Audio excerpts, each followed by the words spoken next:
오늘은 사도행전 14장 19절부터 28절을 중심으로 해서 시련 중에도 주를 의지하라. 시련 중에도 주를 의지하라. 따라합니다. 시련 중에도 주를 의지하라. 한 번 더요. 시련 중에도 주를 의지하라. 조선 초기 문인이었던 이 매월당 김시섭 선생이 쓴 이 사청사우라는 한시가 있어요. 그 한시의 첫 구절이 이겁니다. 사청 환우 우환청 천도유영 황세정. 무슨 말 같습니까? 한국말은 한국말인데 한자시니까 한시니까 겠다가 비가 오고 비 오다가 다시 개인이 하늘의 도도 이러하거늘 하물며 세상 인심이랴. 날씨의 변덕스러운 것만큼 인간의 감정과 세상 인심도 수시로 변한다. 그 뜻입니다. 그리스 철학자 중에 헤라클레토스라는 철학자가 있는데 이 사람은 우주에 변하지 않는 유일한 것은 모든 것이 변한다는 사실뿐이다. 이렇게 이야기했어요. 우주에 변하지 않는 유일한 것이 있는데 모든 것은 변한다는 그 사실은 영원히 변하지 않는다는 거예요. 말귀를 알아들었어요? 예. 오늘 본문 19절에 보면은 바울을 돌로 친 사람들이 누구인가? 여기 19절 보세요. 유대인들이 안디옥과 이고니온에서 와서 무리를 충동하니 그들이 돌로 바울을 쳐서 죽은 줄로 알고 시외로 성 밖으로 끌어내치니라. 루스드라 사람들입니다. 지난 안식일에 우리는 루스드라에서 바울이 나면서 안전병이 된 사람을 기적적으로 고쳤을 때에 루스드라 사람들이 어떻게 반응했어요? 그때 돌 들고 달려온 것이 아니고 하늘에서 제우스 신이 내려오고 그의 대변자 헤메레스가 왔다고 생각하고 헤르메스가 왔다고 생각하고 그들을 누구로 숭배하려고요? 신으로 제사 드리려고 왔던 사람들이. 그런데 그들이 오늘 본문에서는 바울을 돌로 쳐 죽이려고 시도한 거예요. 세상 인심입니다. 세상 인심이에요. 예수님께서 기적을 행하시며 말씀을 전하러 다닐 때는 수많은 사람들이 구름대처럼 몰려들어 인산인해를 이루었어요. 심지어 그를 강제로 예루살렘으로 끌고 가서 왕을 삼으려고 시도하기까지 했습니다. 그리고 예수님께서 마지막 생애의 정점에서 예루살렘에 입성할 때는 수많은 군중들이 뭐라고 외쳤어요? 호산나, 호산나, 호산나 다윗의 자손이여. 메시아라고 다 그들이 소리 질렀어요. 주변에 종려나무 가지를 흔들고 그들의 겉옷을 펴서 예수님이 탄 마귀가 지나가도록 그렇게 했어요. 그런데 그 군중들이 후에 빌라도의 법정에서 예수님을 십자가에 못 박아 죽여야 된다고 소리친 동일한 군중들이. 세상 인심은 나날이 바뀝니다. 그래서 사람들의 칭찬에 우쭐댈 것도 없고 사람들의 비난에 기죽을 것도 없고 속상할 것도 없어요. 그게 사람들이 하는 일이요. 그게 예수님이 바로 그런 경험을 하셨고 오늘 본문에 누구도? 바울도 그런 경험을 했습니다. 그러나 세상 인심은 찬미가 가사에 있는 것처럼 나날이 변하여도 변하지 않는 분이 계신데 그분이 주님이세요. 히브리 13장 8절에 예수 그리스도는 어제나 오늘이나 영원토록 동일하시니라. 아멘. 예수 그리스도는 어제나 오늘이나 영원토록 동일하시니라. 우리를 향한 사랑도 영원토록 동일하시고, 그분의 인격도 영원토록 동일하시고, 그분의 능력도 영원토록 동일하시고, 우리를 향한 동정과 우리를 향한 관심과 우리를 향한 모든 애정도 그분은 영원토록 변함이 없이 동일하십니다. 이 예수님을 인하여 다시 한번 오늘 감사하게 되기를 바랍니다.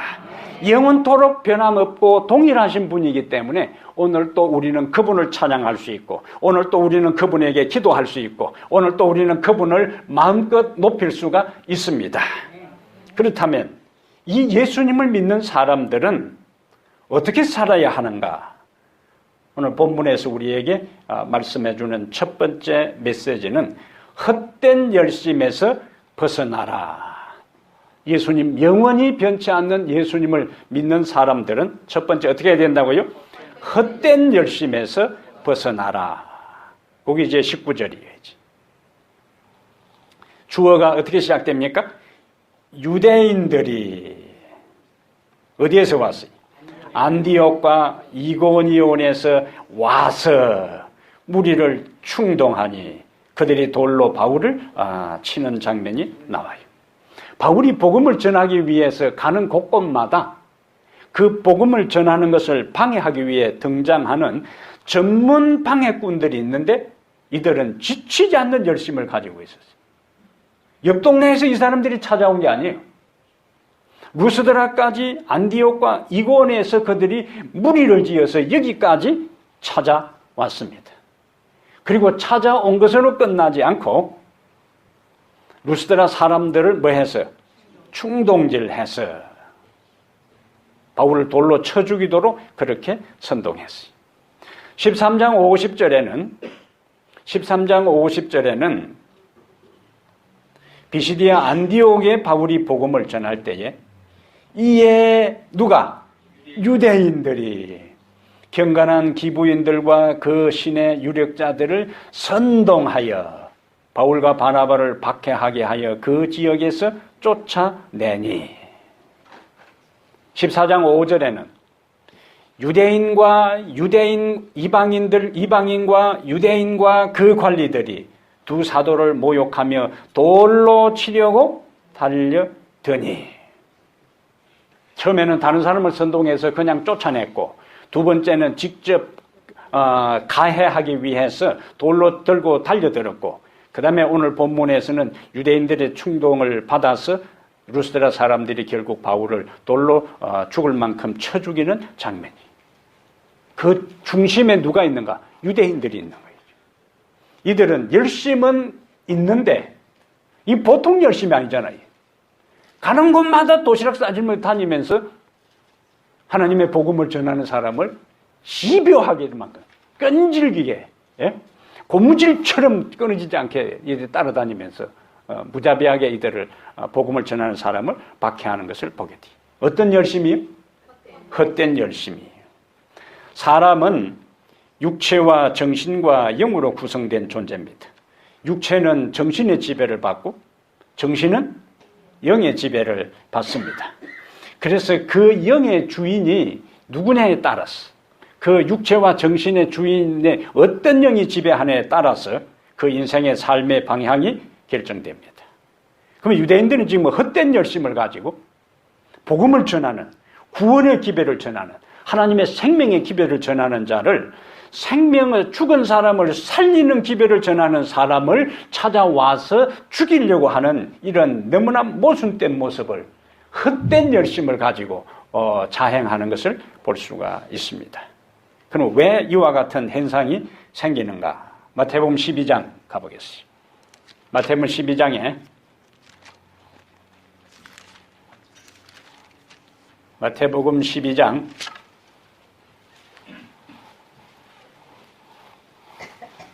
가만히 앉아있지 말고 어떻게 해야 된다고요? 말씀을 부지런히 찾아야 돼요. 눈도 부지런해야 되고 귀도 부지런해야 되고 손도 부지런해야 돼요. 마태복음 12장 몇 절? 이야기 안 했어요? 귀담아 듣고 있었네. 43절. 더러운 귀신이 사람에게서 나갔을 때에 어디로 갔어요? 물 없는 곳으로 다니며 쉬기를 구하되 쉴 곳을 얻지 못하고 이에 이르되 내가 나온 내 집으로 돌아가리라 하고 와 보니 그 집이 비고, 그게 중요한 단어예요. 비고 청소되고 수리되었거늘 이에 가서 저보다 더 악한 귀신 7을 데리고 들어가서 그하니 그 사람의 나중 형편이 전보다 더욱 심하게 되느니라. 이 악한 세대가 또한 이렇게 되리라. 사람이 살지 않으면 집이 망가지는 것을 우리가 잘 알아요. 그런데 평소에 사람이 사는데도 집 주인이 집을 비우면 문제가 생깁니다. 제가 이제 초등학교 다닐 때에 학교 갔다 집에 오면 모두가 다 논밭으로 일하러 가고 집에 아무도 없어요. 원래 학교에서 배우는 동료에는 우리 집 강아지는 복설 강아지, 학교 갔다 돌아오면은 멍멍멍, 반갑다고 꼬리치고 멍멍멍. 근데 우리 집에는 복설 강아지가 없어요. 그러니까 학교 갔다 돌아와도 뭐 반갑다고 멍멍멍 꼬리치고 할 강아지가 없으니까 대신 마당에 돌아다니는 닭들이 주인이 없으면 꼭 마당에만 돌아다니는 게 아니고 어디로 올라오느냐? 마루에 올라와요. 마루에 올라와서 그냥 놀다가 내려가는 것도 아니고 꼭 볼일을 봅니다. 그리고는 주인 없는 그 마루에 그것이 자기 회있냐, 자기 집이냐, 여기저기 볼일을 봐놓고 고개 쳐박고 졸고 있어요. 그러면 그렇지 않아도 가방 마루에 놓으면서 엄마 하고 불러도 대답이 없어 마음이 쓸쓸한데 요놈들이 여기저기 볼일 봐놓고 졸고 있으면은 그냥 대작대기 가져와가지고는 안 죽을 만큼 한 방씩 때려놓고는 왜 닭들이 그 사람이 기거하는 그 마루에 올라와서 자기 집처럼 그렇게 볼일 다 보고 졸고 있어요? 주인이 없으니까 주인이. 여기 아까 마태복음 12장에 뭐라고 했어요?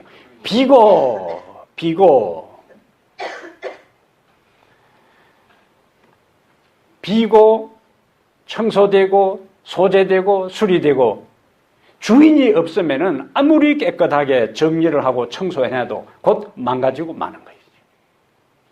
그래서 귀신이 돌아다니다가 여기저기 있을 곳이 없으니까 그래도 내 집이 낫겠다 싶어서 보니까 깨끗이 치워져 있으니 주인이 없으니까 보통 혼자 안 오고 그 비슷한 유대를 뭐요?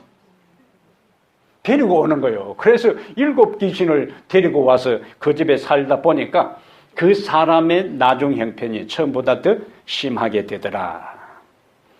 바울은 로마서 1장 28절에서 로마서 1장 28절 오늘 하나 더 찾읍시다. 사도행전 다음에 로마서 1장 28절 또한 그들이 마음에 하나님 두기를 싫어하매. 이 중요한 단어요. 마음에 하나님 두기를 싫어하매 하나님께서 그들을 그 상실한 마음대로 내버려 두사 합당하지 못한 일을 하게 하셨으니 29절에 곧 모든 불의와 추악과 탐욕, 악의가 가득한 자요 시기와 살인과 분쟁과 사기와 악독이 가득한 자요 수군수군하는 자요 비방하는 자요 하나님께서 미워하시는 자요 능욕하는 자요 교만한 자요 자랑하는 자요 그 다음에요 악을 도모하는 자요 31절에 우매한 자요 배약하는 자요 무정한 자요 그 다음에 무자비한 자라. 왜 이런 현상이 생긴다고요?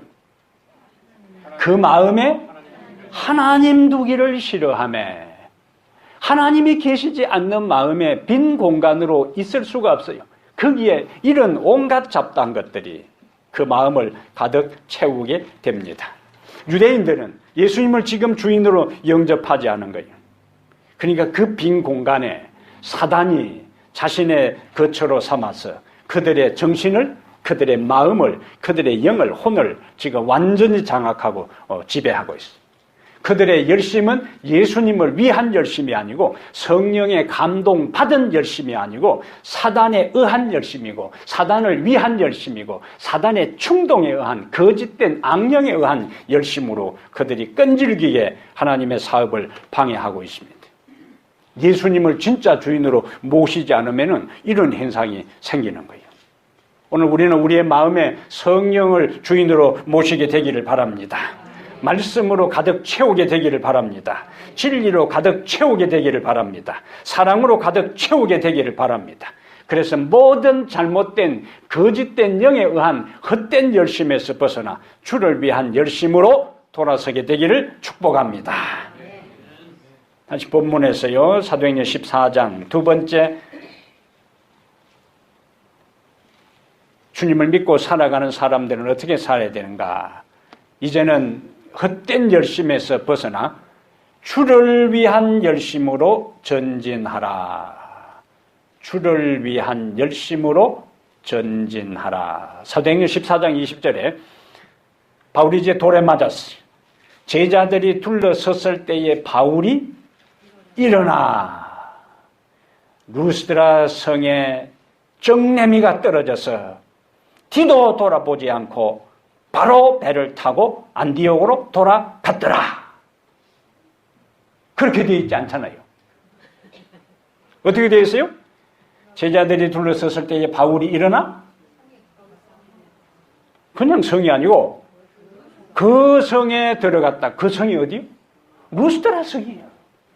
어떤 성이요? 바울을 죽이려고 돌로 친 그 성에 다시 들어갔어요. 그 성에 들어갔다가 이튿날 바나바와 함께 더베로 가서 복음을 그 성에서 전하여 많은 사람을 제자로 삼고 다시 또 루스드라와 이고니온과 안디옥으로 돌아가서 여기에 바울의 무엇을 볼 수 있습니까? 주님을 위한 열심. 그런데 바울이 지금은 주님을 위한 이와 같은 열심을 갖고 있지만은 바울도 바울을 지금 이렇게 집요하게 따라다니면서 괴롭히는 유대인처럼 다를 바 없는 열심을 가진 때가 있었어요. 사도행전 9장에는 사도행전 9장 1절 이전에는 주의 제자들에 대하여 위협과 살기가 등등했고 예루살렘에서 그리스도인들을 체포 오는 것으로 만족하지 않고 다메섹까지 진출해서 예수 믿는 사람들을 다 수색해서 잡아다가 재판에 넘기고 그 다음에 가편투표를 해서 죽이는 데 앞장선 사람입니다. 그래서 그는 나중에 자신의 열심을 이렇게 간증해요. 빌립보 3장 6절에 열심으로는 교회를 핍박하고 율법의 의로는 흠이 없는 자로다. 열심으로는 어떤 열심을 가졌다고요? 교회를 핍박한 열심을. 그런데 그가 담메섹에 가는 길에서 예수를 만납니다. 예수님을 그의 인생의 주인으로 모셔들래요. 그 결과 열심의 내용과 열심의 목적과 열심의 방향이 바뀝니다. 이제는 주를 위하여, 주를 향하여 주님 때문에 열심을 내어 오늘 본문에 보는 것처럼 온갖 장애물에도 불구하고 지치지 않는 열심과 열성을 가지고 복음을 전하는 것을 볼 수가 있어요. 유대인들의 선동에 의해서 루스드라 사람 이방인들에 의해서 돌에 맞았습니다. 피투성이가 된 채 다 죽은 줄 알고 끄다가 저 성 밖에다가 다 갖다 버렸는데 툴툴 툴고 일어나서 어디로 갔다고요?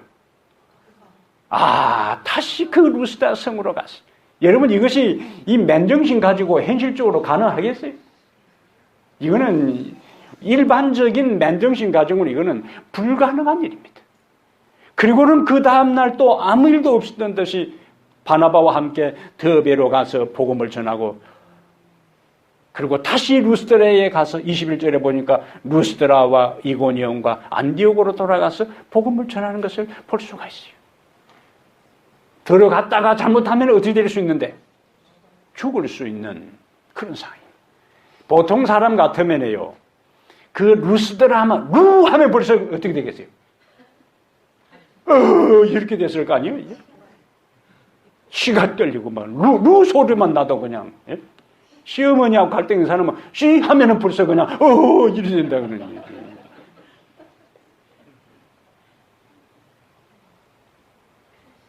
돌로 쳐 죽이려고 눈에 쌍심지를 켜고 달라든 그 사람들 얼굴만 떠올라대요. 예? 몸서리가 쳐지고, 예? 정남이가 떨어져 다시는 그곳에 가고 싶다는 거야. 그쪽으로 오줌도 누기 싫을 텐데. 근데 다시 그곳으로 가잖아요. 주님을 위한 열심이 그로 하여금 그 영혼을 분기시켰어. 다시 그 현장으로 가게 한 거예요. 그런데 하나님은 바울이 이와 같은 마음으로, 이와 같은 열정과 열심으로 복음을 전했을 때에 그에게 축복을 주십니다. 스데반이 순교당할 때에 그 현장에 있으면서 결정적으로 회심을 경험한 사람이 누구냐? 바울이요. 그러면 이 루스드라에서 바울이 돌에 맞아서 거의 죽음 직전까지 간 상황에 다시 하나님께서 그를 지적적으로 회복시킬 때에 그 모든 돌에 맞아 참혹하게 온몸이 진정해지고 피투성이가 되고, 예?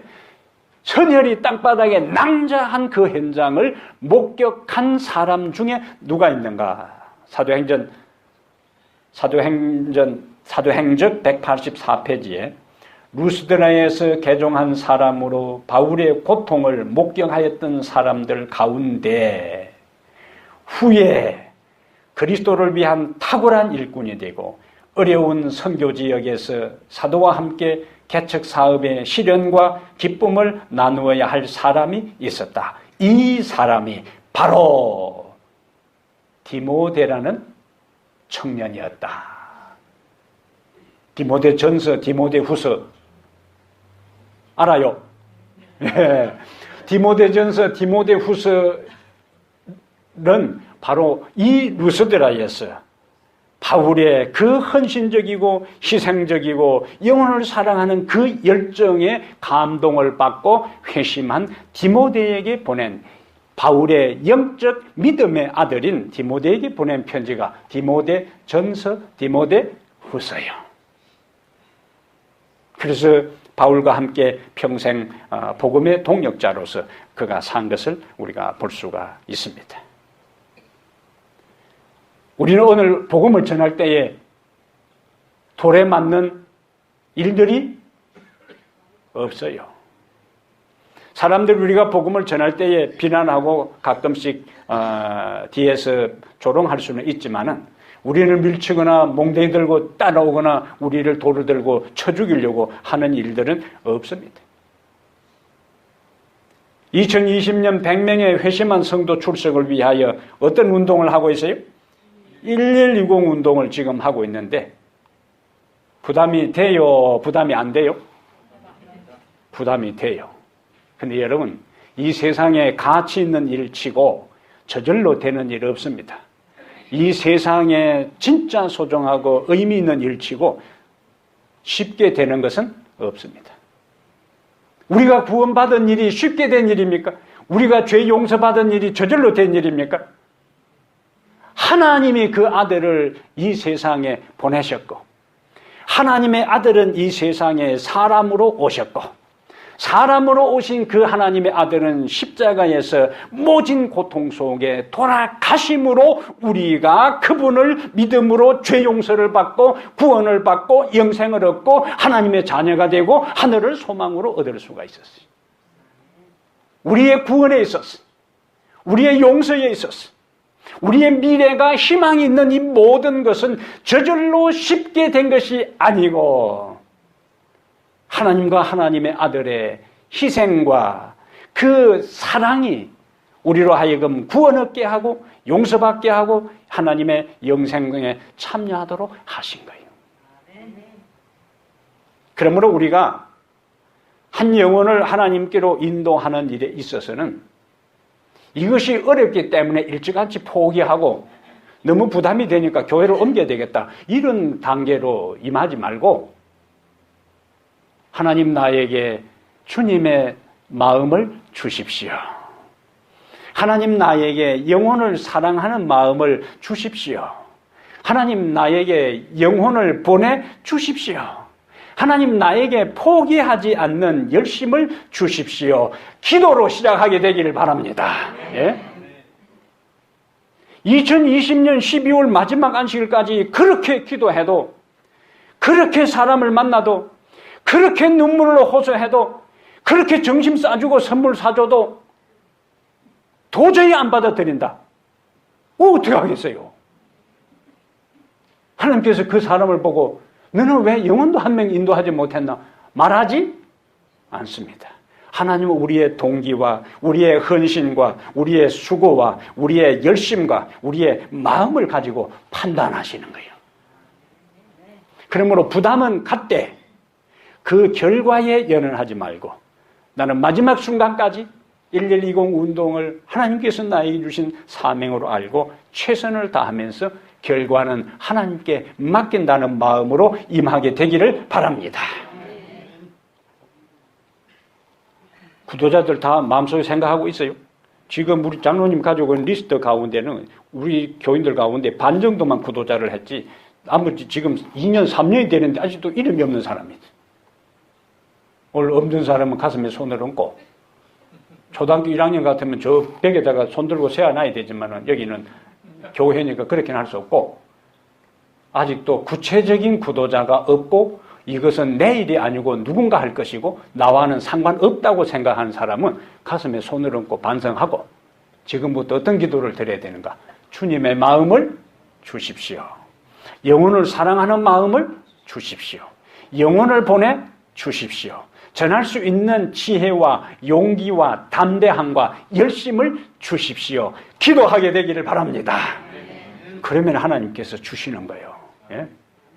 바울이 돌에 맞아 다 죽은 상황에서 하나님께서 그것이 절대로 허지로 돌아가지 않고 디모데라는 동력자를 그에게 하나님께서 회심의 일꾼으로 붙여주시잖아요.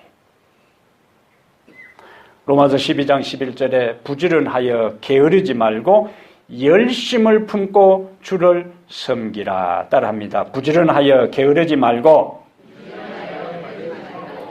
열심을 품고 주를 섬기라. 거기 액센트는 어디에 있어요? 열심을 품고 주를 섬기라. 이 세상에, 우리가 이 세상에 부지런히 살아야 돼요. 맞아요?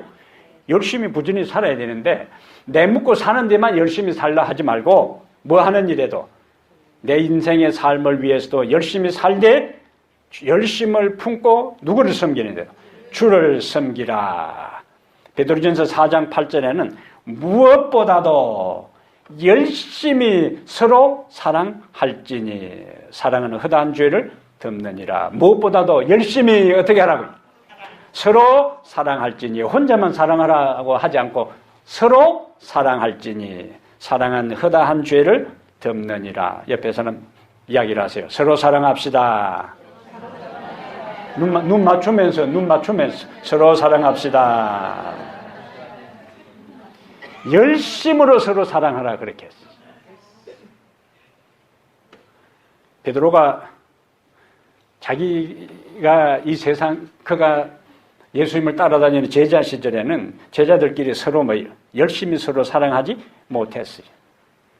그러다가 예수님이 하늘로 승천한 다음에 성령을 받고 난 다음에 우리가 서로 열심으로 서로 사랑하지 못했구나 하는 것을 깊이 뉘우치고 이제는 자기의 양떼들에게 무엇보다도 다른 거 중요한 게 많이 있다 그거예요. 무엇보다도 열심히 서로 사랑할지니. 그러니까 교회에 자주 제가 이야기하지만은 이 교회는 사랑이 있니 없니 이야기하지 말고 내가 사랑하면 됩니다. 내가 사랑하면. 예?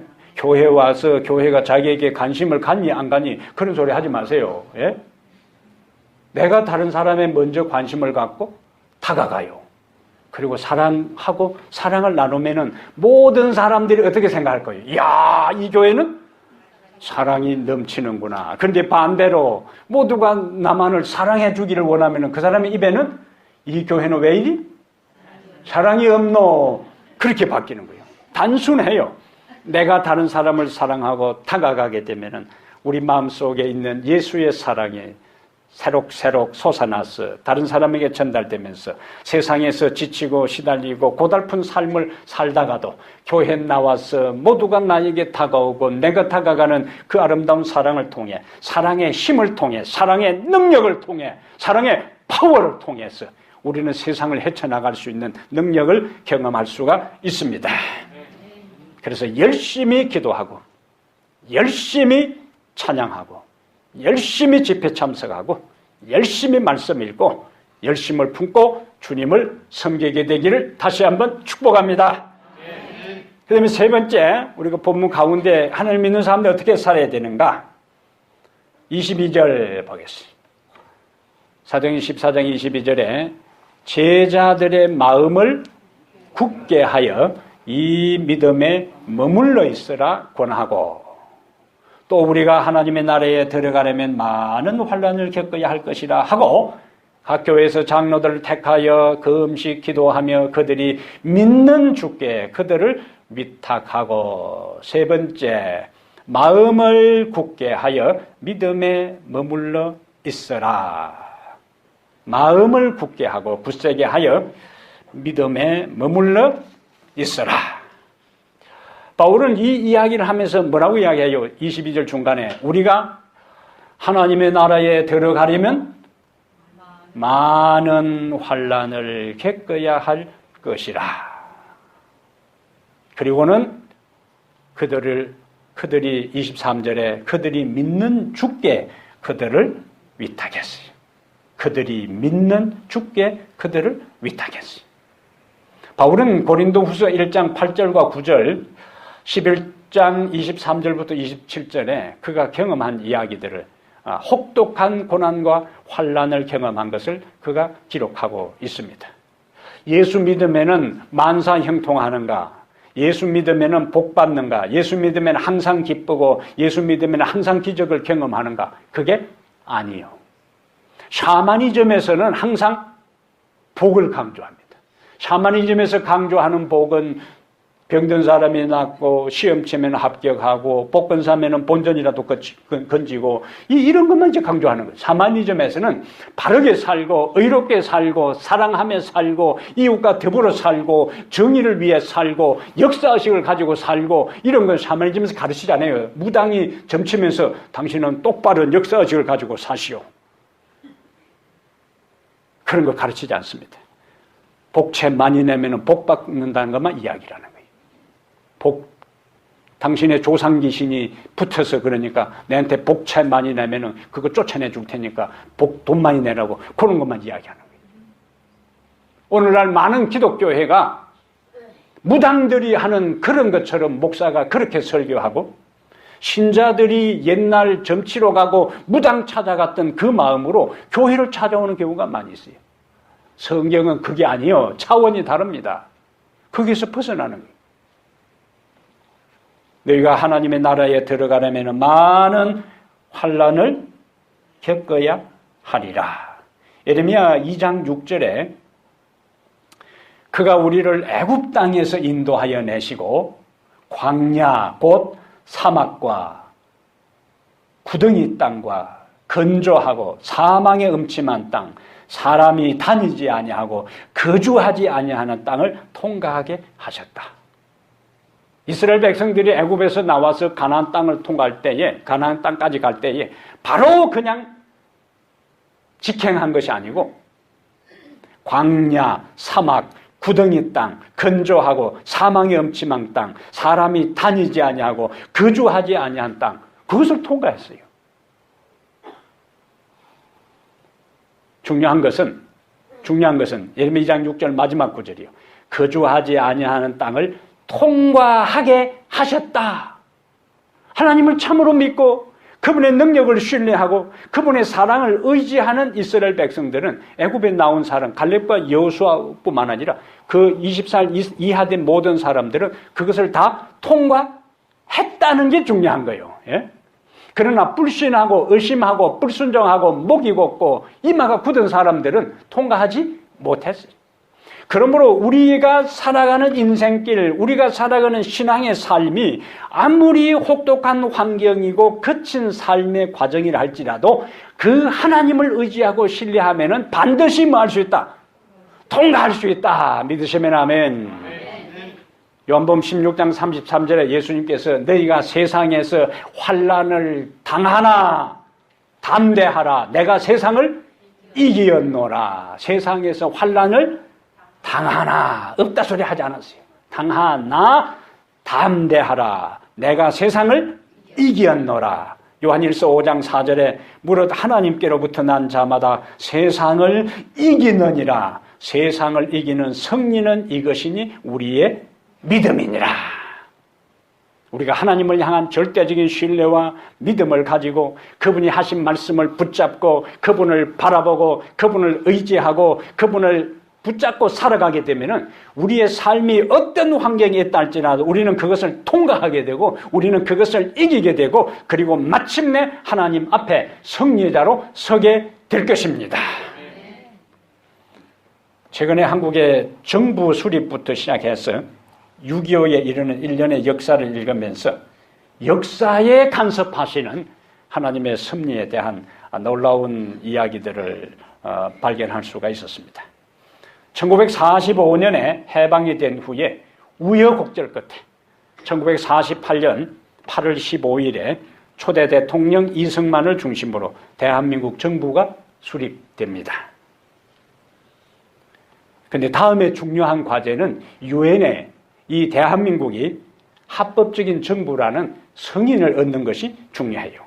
그래서 1948년 8월 달에 이제 정부가 수립된 다음 9월부터 그 당시 파리에서 제3차 유엔 총회가 열릴 때에 장면 박사를 단장으로 해서 유명한 조병욱, 모윤숙, 김한란, 그 다음에 정일형 이런 사람들을 대표단으로 해서 유엔 총회에 이승만 박사는 이들을 파견했어요.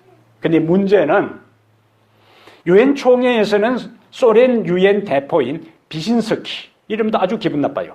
비신스키라는 이 사람이 집요하게 한국을 한반도의 유일한 합법적인 정부로 승인하는 것에 대해서 계속 투표를 방해하고 지루한 연설을 해요. 빌리버스터라 그러잖아요. 이 단상에서 계속해서 그 투표 방해하는 일을 하는데 9월 달부터 시작해서 어디까지 왔는가? 12월 12일이면 이 총회가 끝나는데 12월 12일 마지막 날이 되었어요. 이런저런 상황 때문에 그날도 12월 12일 마지막 날 여기에 표결을 하지 아니하면은 한국 정부에서 보낸 대표단은 그냥 빈손으로 돌아올 수밖에 없었습니다. 오후 3시 30분에 마지막 날 오후 3시 30분에 총회가 시작되었는데 소련의 이 대표 비신스키는 능글능글한 기분 나쁜 미소를 지으면서 마이크를 잡았어요. 빌리버스터에 들어가는 겁니다. 이제 이 지연 작전에 들어가는 거예요. 보통 이 사람이 한 번 서면은 3시간, 4시간씩 연설을 해서 다른 대표자들이 그만 참다 지루해서 다 나가버리니까 표결 못하고 또 지루하게 연설을 하니까 또 대표자들이 그냥 설금설금 다 나가버리고 표결 못하고 이렇게 해서 12월까지 온 거예요. 1시간 30분만 이 사람이 연설을 이어가면은 5시 되면은 이제 총회가 끝납니다. 이 사람이 이제 여유만만하게 평소에 4시간, 3시간, 4시간 연설한 사람이기 때문에 1시간 30분 동안 지연시키면은 대한민국을 합법적인 정부로 유엔 총회에서 인정하는 것을 효과적으로 막기 때문에 그거 썼어요. 그런데 15분쯤 연설을 하다가 이 사람이 캑 거리다가 그냥 내려왔어요. 사람들이 이 사람이 보통 3시간, 4시간 보통인데 15분 하고는 캑기르고 내려오니까 이상하다. 후에 알려진 바로는 성대 결절이 오고 치통이 심해가지고 갑자기 치통이 생기고 목이 이 성대가 떨지 않은 성대 결절이 와가지고 15분 이야기하고 내려왔어요. 근데 원래는 만약에 이 사람이 문제가 생기면은 동구권, 공산주의 소련의 위성국가 대표자들이 연이어서 이 방해 공작을 하려고 했는데 평소에 이 사람이 1시간, 2시간, 3시간은 얼마든지 할 수 있으니까 그 다음에 대표 동구권 연설 주자가 또 지루한 이야기 듣고 있느니 볼일 본다고 없었던 거예요. 그러니까 후임 연설할 사람이 없어요. 나머지 대표자들이 표결합시다, 표결합시다 이렇게 된 거예요. 그래서 12월 12일 5시를 얼마 앞둔 마지막 순간에 표결을 해서 가까스로 찬성 48표, 반대 6표, 기권 합표로 대한민국이 유엔이 인정하는 합법적인 정부로 승인되었습니다. 그 문제는 이것으로 끝나는 게 아니에요. 12월 12일 마지막 표결을 앞두고 장면 박사는, 이 신실한 신자였던 장면 박사는 새벽 3시에 대표단을 깨워서 근처의 성당에 가서 오래도록 기도를 하고, 한국에서는 그리스도인들과 또 이성만 박사를 중심으로 해서 많은 사람들이 유엔에서 이것이 합법적으로 통과되도록 기도를 했는데, 결국에 이 소련 대표는 자기가 계속 연설하면 될 것으로 생각했는데 하나님께서 그게 성대결절이 오고 평소에 이빨도 튼튼한 이 사람이 치통이 생겨서 캑캑거리다가 내려올 줄 누가 알았겠어요. 하나님의 간섭하심입니다. 그런데 중요한 거는요, 1년 반 후에 6.25가 났을 때에 6월 27일에 안전보장 이사회가 열려서 유엔군의 참전이 결정되었는데 명분이 이거요. 한반도에 유엔이 인정하는 합법적인 정부가, 나라가 사조직에 불과한, 아직 유엔의 결정 승인을 받지 아니한 북한의 침략을 받았으니 유엔이 앞장서서 도와줘야 된다, 이렇게 한 거예요. 이제 그래서 16개 나라가 한국에 와서 공산화되는 것을 막았어요. 그 하나하나의 흐름 속에 누가요? 하나님의 손길이 있는 거예요. 만약에 그러한 일들에 하나님이 간섭하지 않았다면요, 지금 우리가 여기 미국에 와 있는 것도 아니에요. 김정은이 그 새파란 이 친구 그 지도 밑에서 우리가 얼마나 고생하고 있을지 모릅니다. 역사에 있어서는 만약이라는 것과 가정이라는 것이 없지만은 하나님의 간섭하심입니다. 우리 한국을 하나님께서 이렇게 사랑하시는 것을 우리가 볼 수가 있습니다. 그러므로 한 나라의 운명이 결정되는 그 배후에 하나님께서 소리 없이 간섭하시고 역사하신 그분이 우리가 마음을 굳세게 하여 그분을 의지하고 우리의 믿음을 굳게 지킬 때에 우리의 인생도, 우리의 삶도, 우리의 가정도, 우리의 교회도 축복해 주실 것을 확신하게 되기를 바랍니다. 이와 같은 확신을 가지고 살아가는 자들이 바로 우리들이에요. 사랑하는 여러분, 헛된 열심에서 벗어나게 되기를 바랍니다. 우리의 빈 마음에 예수 그리스도를 우리의 생의 주인으로 다시 한번 모셔드렸어. 그분의 영이 우리를 이끄시는 대로, 그분의 말씀이 우리를 안내하는 대로, 그분의 성령이 우리를 한순간 한순간 인도하는 대로 따라가게 되기를 바랍니다. 주를 위해서 살아갈 때 이런저런 방해되는 일들이 있다 할지라도, 환난을 경험한다 할지라도, 시련과 역경에 직면한다 할지라도 열심을 품고 주님을 섬기고 열심으로 서로 사랑하고 열심으로 복음을 전하게 되기를 바랍니다. 이렇게 하면 우리 민족이 위기에 처했을 때에 역사의 주인 되시는 그분이, 살아계신 그분이 공산화를, 하나님의 존재를 인정하지 아니하는 공산화되는 것을 멀리 내다보시고 막으신 그분이 우리의 순간순간 걸음걸음마다 우리의 함께 하시고 우리를 돕기 위해서 생각지도 아니한 사람을 만나게 할 것이고 생각지도 아니하는 일들을 통하여 우리를 축복해 주실 것입니다. 시련 중에서도 그분을 의지하게 되기를 바랍니다. 시련 중에서도 그분을 의지하게 되기를 바랍니다. 시련 중에서도 그분을 의지하고 굳게 붙잡고 살아가는 승리자 되기를 주의 이름으로 축복합니다. 하나님 우리 아버지, 우리에게 주신 은혜와 은총과 사랑을 인하여 주님을 찬양하고 영광 돌리고 감사를 드립니다. 살아가는 날 동안 우리는 주님을 위한 열심, 진리에 기초한 부지런함과 열정보다 내 삶에 사로잡혀서 세상 일에 너무 파묻혀 주님이 뒷전으로 밀리고 주의 사업과 영혼 구원에 대한 것들이 무관심한 상태에 살아갈 때가 많이 있습니다. 다시 한번 나를 살리시고 우리를 구원하시고 나에게 하늘의 소망을 주신 예수 그리스도의 희생과 우리를 향하신 말할 수 없는 놀라운 사랑 때문에 다시 한번 우리도 마음을 가다듬어 주를 위해 열심을 내게 해 주시옵소서. 말씀을 읽는 일과 집회에 참석하는 일과 서로를 사랑하는 것과 영혼을 구원하는 일에 열심을 품고 주를 섬김으로 우리 하나님의 열심에 만분의 1이라도 보답하며 살아가는 저희들이 되게 하여 주시옵소서.